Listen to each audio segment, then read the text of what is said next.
Page 20, Liberty Bell. At the top of the page, they're showing you a new note in the written music. And that is a D. It is D right above middle C. Middle C, so the D is, that's on the keyboard, that's where it is. Here it's in the bass clef. And you know in bass clef, middle C is on one ledger line above the staff. And this is on the space right above it. So it's got to be the next note. That's middle C, that has to be the note. It's D. I know there's a D in treble clef. That covers the same note. But there's an overlap here, and it's important that you get these. So you're just going to get this overlap, and you need to know these notes. Now for Liberty Bell, 6/8 time. It's got one flat in the key signature when the key of F major. Probably should be doing my scale on F major. So do one octave up and down if you know the scale or don't know the scale. If you already know the scale, then do 2 octaves up and down.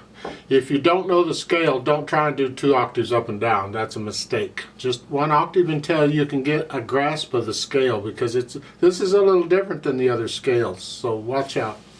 We have a pickup beat, 6/8 time, we're counting 8th notes, so we come in on beat 6. So let's just check the notes and the fingerings and the rhythms and all that, and we'll start with the right hand. 3rd finger on the C here, so that puts us in this position. Don't forget the B flat, it's in the key signature. And it's 6, 1, 2, 3, and you're going to cross over for the G sharp. You're not changing hand position, you're just crossing over for one note.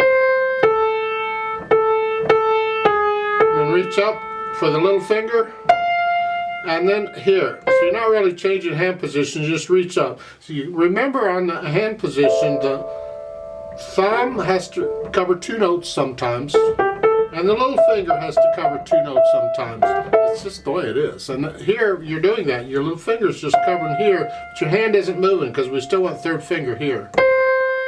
So it's, again, from the beginning, 1, 2, 3, 4, 5, 6, 1, 2. Then reach down 2nd finger. Now that 2nd full measure on here, you can, if you want, for the C's, you can play the 1st C with 2nd finger and then 3rd. Here, that's another way of doing it. And sometimes you'll need to be able to do this sort of thing, so try it out and see. And then 2nd finger, and then 1 and 3. Don't forget the B flat. We're back to this movement again. Do the best you can. You got to get them down at the same time, more or less, and connect them. And then hold that down for 5 counts, and then 2nd line F sharp, reach up for the E, 3rd finger. Now you're going to use the thumb again. Let's connect the top note. That's fine. And then come up during the rest. You just lift up during and 3rd finger. And you do that. And then you got to reach up for an octave. This is the 3rd line down, 2nd measure on page 20. You're here. And they say 4 and 2. But again, like we did before, you can go here 3, 4 if you want. That's fine. And then 2. And now it's a B natural. And remember, a natural sign is like an accidental. It is an accidental. It applies from that point on for the rest of the measure. So all of those B's in that measure are naturals. And then in the next measure, they have to give you another natural sign because it's another measure. Otherwise, it would be a B flat because it's only good for that measure. So here, and then going on, bring the thumb down. And now they say 2, that's fine. And then just lift up and move. Down here, E, B flat. They put the flat sign in parentheses here. This is the last measure, the 1st line on page 21. They don't need a flat sign there. It's a flat anyway. It's in the key signature. But you had a B natural in the measure before, 2 of them. So here they're just being nice to you. By the way, this is a flat. That's fine. Now if you don't want to make that move, from that measure here to here, you can play that C with little finger. Because the measure before you're here, just crunch up and put a little finger on it. And now you're in position. You're still going to lift up. I'll come to that later, but here. And then you're back here. Now, second line. They say open out the hand. That means stretch it out. It's called extend it to octave. You're sort of in this position. So it's here. Third finger, 2. So you just, really, we used all 5 fingers. There are a lot of chords that have 5 notes in it. We use all 5 fingers. You're just going to love it. I know you are. So that's all we're kind of doing here. It's like a broken chord. 1, 2, 3, 4, 5, 6, 1. And then the next line, thumb on the G. They say pass the thumb under the second. We'll just cross under. Reach up. Now 2, 5, because it's an A flat F. You reach up with a little finger and down with the second. If you have real small hands and you can't reach that, you have to use thumb. But if you can, use second. Because in the next one, they want you to use 1 and 5. So you're going to have to use thumb on both if you... And then 1, 4, 1, 3. The melody's the top note. Here, that's what we're kind of protecting. We're playing it legato or connected as best we can. So the bottom note we do the best we can. It's the top note we're after. Here. Real small hands, you can't do that. You may have to use 5-1 on all of them. But don't if you can. I mean, at least try a 4-1 or something there. But if you can, use the fingering in the book. Then go on. Now this 4th line down. We're the 2 voices, remember. That's a dotted half note. You're going to hold it down the whole measure as you're playing these notes. And then here. And then just lift up and move up. Just here. Here. I do a 1, 2, 4. They're showing a 5. I find that awkward because I just used 3rd finger. If I'm going to do that, I would prefer to do here 4th finger. Then I can do that. It's up to you on the fingering. Pick a fingering. If it's different in the book, you pencil it in and you stick with it. Now another one you can do is 2, 4, and you can do a 2, 3, 5. Here. If your hands are really big and fat fingers and this doesn't work for you getting up here, then that fingering will keep you out here. So that works there too. And then go on. And they're saying here and cross over here. I'm saying no way. No. Bad idea. This is an example of a poor fingering habit. There are times in music when we have to do this. We have to cross over from a black key to a white key like that. But if there's any way of getting around it, I strongly recommend you do. No, I would not accept the fingering like that. There's got to be a better way. So I suggest you do this. Start the measure out okay and just thumb on the D. Cross over 3rd finger. 2 here. That way I can do that. And then 2, 1, and then a 2, 1 again, or 3, 1, whichever. 3 is better. Here. So that's what I recommend. Left hand? Well, 2nd finger. See, they put the counting underneath the stab to help you out. Normally the counting isn't there. You have to do it. So don't let the counting numbers confuse you. They're not finger numbers. So starting out here in this position. 1, 2, 3, 4, 5, 6. 1, 2, 3. Isn't this fun? Well, the right hand's got enough to do to keep you entertained, so this is okay. 2nd line, that's an E now. 3rd finger. Remember those numbers you're seeing are the counting. And I'll have to come back to this 1, 2, 1, 2 later because that's not really the count. The count is 1, 2, 3, 4, 5, 6. 1, 2, 3, 4, 5, 6. So don't confuse this. I'll explain that a little bit later. You need to count this in 6 right now. Last two measures of the page, there is a D. And then at the top of page 21, you reach up to the C. If you can't reach it, you can always use little finger on the D if you need to scrunch up. But little finger and then reach up. That's fine if you need to. 1, 2. That's the first line, last measure on page 21. They're octaves, C to C. You need to be able to reach that. I hope your hand's big enough for that. And then you just carry on. Cross over. And then you have a 1 beat rest at the end of the second line. During that 1 beat rest, lift up and come down. Third. So you're in this position. You're going into this position. Whatever. It's from here to here. When you move on piano, you need to know what notes are involved, and you need to know what fingers are involved. So little finger to third finger. So you just focus on little finger to third. You just reach up. Don't scrunch up or do anything fancy. Just reach up and move. You have a 1 beat rest. So on beat 6, you're here. You're fine. Fourth line down. Again, you have a 1 beat rest at the end of the last line. You come up. B, third finger on the B flat, and then that's 6 counts there, and then a C sharp. There's your D. That's your new note. And then a 1 beat rest again.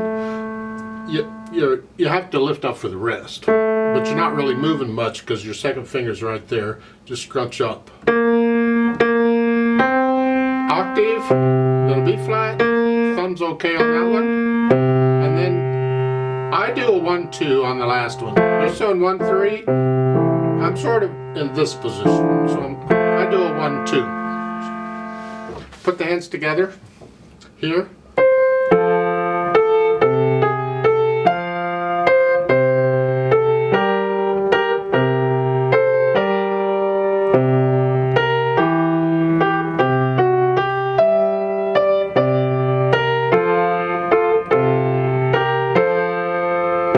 The idea? I don't want to spoon feed it to you. I almost already did. You go through it and work it out. And any hesitations or any problem areas, you just go over those spots and work those out. You take it as slow as you got to take it. You don't have to take it as fast as I was going. Now, there is a slight error in the music I want to point out because it could be confusing some people.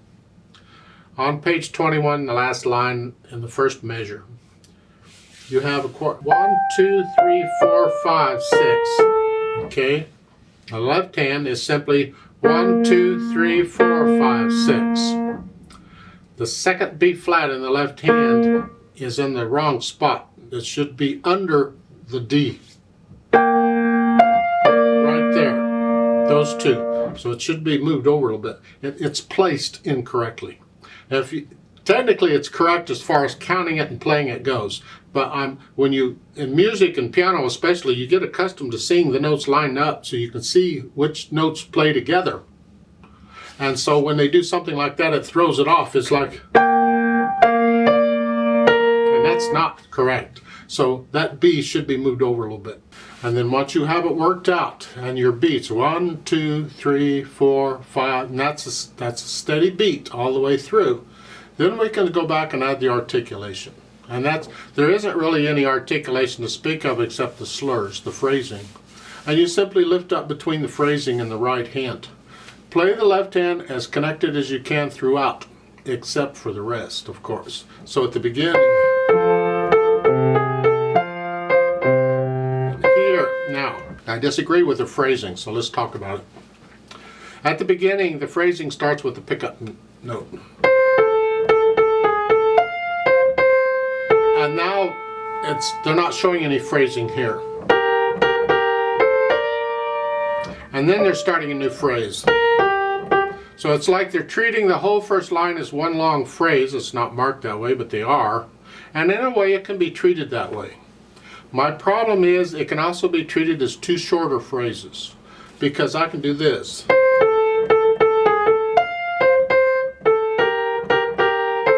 So the statement is, it's statement answer, right? Statement.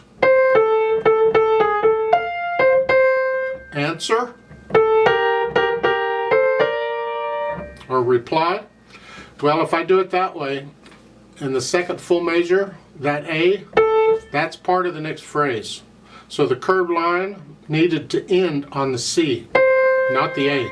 So I split the A and the C and the A, lift up. Here. So lift up. Lift up. You see, generally with phrasing, if a phrase starts with a pickup beat, you'll find in most music all the rest of the phrases are going to start with a pickup beat also. They're going to be consistent. There's exceptions. There's always exceptions. Drives you nuts, but it is. But in this piece, you could pretty much rely on everything starting with a pickup beat. So just be prepared. It's like taking a breath. And you're going to do it with the pickup beat connected to the next note. Is all. And that's what I'm recommending you do here. So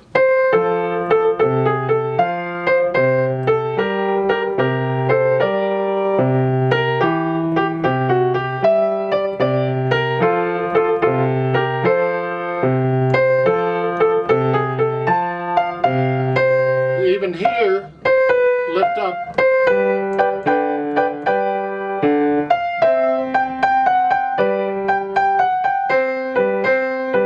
That's a little different.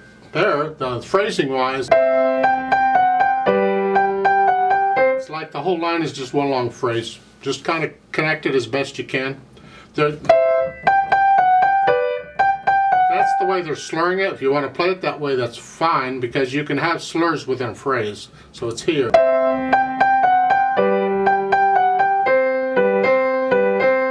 And then lift up in the right hand. I connect the left hand, but it's, yeah, for the right hand. Of course, if you use their fingering, you have to. Yeah, that accommodates that. That allows you to do that. So I'll leave that up to you on how you connect this top line. The left hand connect it all. The tenuto line, the tenutos there in the third, fourth measure.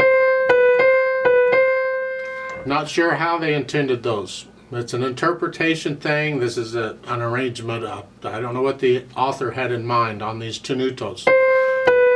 I would connect, don't play them as legato as you can. Maybe just stretch it out just a hair. And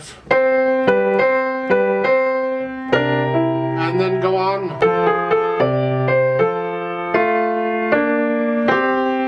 Now here I'm going to connect it all. It's all one phrase.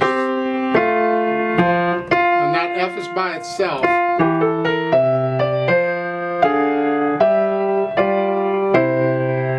A new phrase.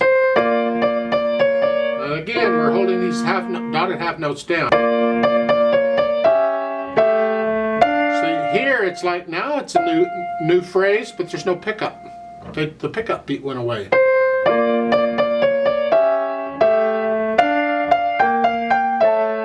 Or all of that is one phrase. All of that is one sentence. Maybe that's what it is. It's just all one sentence, and there's two slurs within the sentence, like two clauses or something. I'm just getting technical here. I don't know.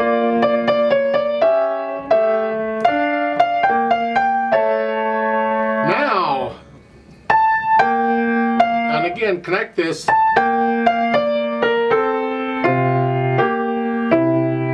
All together, both hands there. That's my impression of the articulation. Dynamic-wise, sort of softer. That's the melody. The left hand has to be background.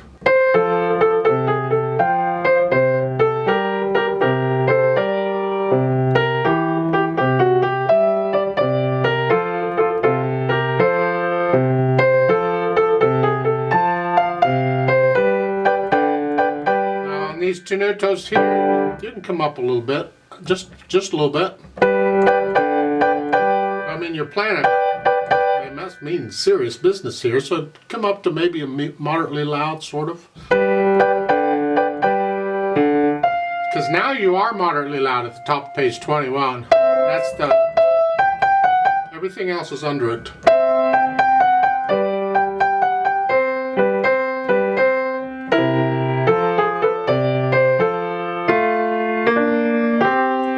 This second line, this is moderately loud.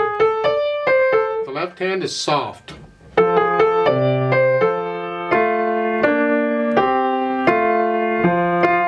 So the third line, you're moderately loud.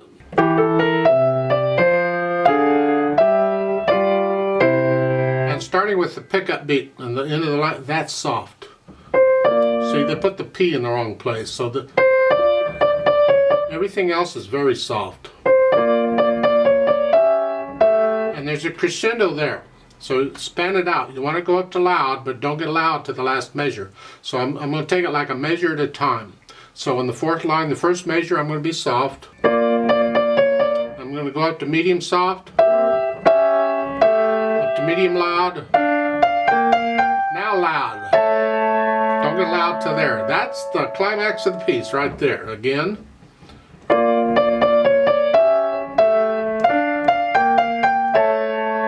And stay loud for the rest of it. That's the right hand. The left hand can come up a little bit. Keep it in the background. We want the melody as loud. We want to hear that. Speed-wise, okay. Well, it's a march. I said in an earlier video that a lot of marches are written in 6/8 time. You think they're triplets. 1, 2, left, right, 1, 1, 2, 3, 4, 5. And they're not triplets. It's in 6/8. Well, this is an example of a march that's in 6/8 time. And that's where the 1, 2 comes in. You feel it in 2, 1, 2, but the counting is still 1, 2, 3, 4, 5, 6, 1, 2, 3, 4. It's not triplet.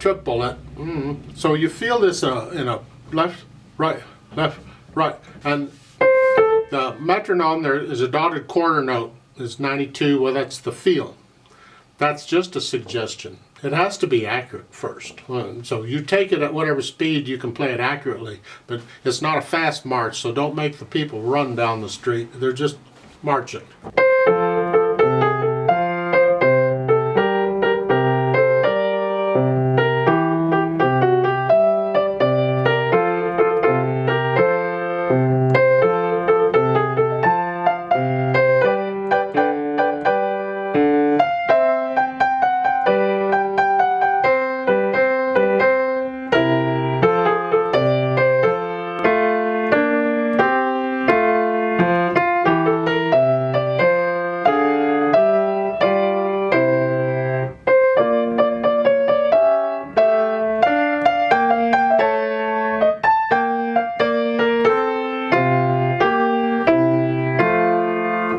Don't slow down anywhere. It's a march. Marches and dances, when people are moving, are generally going to be the same speed throughout. You don't do a lot of slowing down and all that, because you mess them up if you do. So it's got to be the same speed. I'd like to play this with you very, very slowly to double check the notes and the rhythms. Not going to do any dynamics. And as far as the phrasing goes, you do it as however you see fit. So I'll give us 5 counts. 1, 2, 3, ready, go. 1, 2.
3, 4, 5, 6.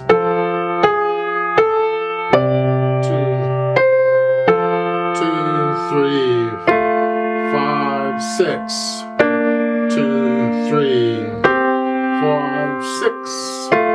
2, 3, 4, 5.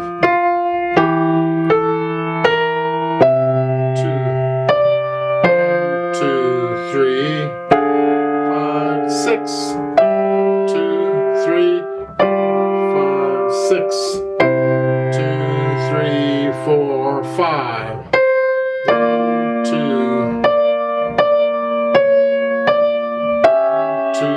3, 5, 6.